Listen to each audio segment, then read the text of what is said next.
do you know that your Apple computer, if you purchase an Apple computer today, that thing on the inside is soldered. I mean, it's soldered. The screen is soldered to the hardware. Your hard drive is soldered to the motherboard. There's no room for you to be able to upgrade this Mac.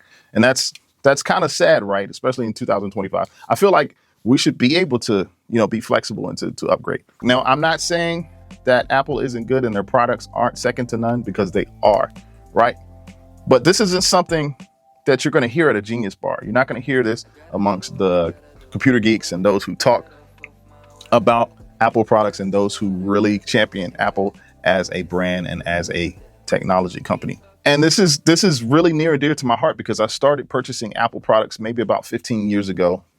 And I was very new and naive to the brand called Apple. And I made some mistakes along the way. Now, somebody I know who's a PC person on here is like, see, I told you so. I can upgrade all of my PCs.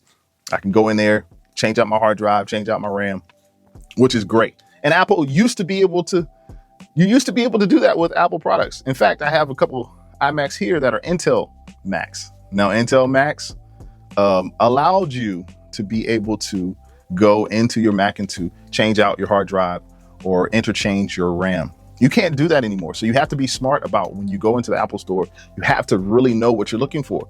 Because if you're not smart about this, you'll probably purchase something that you'll end up eventually outgrowing. So you gotta be careful when you go into that Apple store the next time you go to purchase, because everything is soldered. There's no room for you to be able to upgrade that RAM, so what you get is what you get.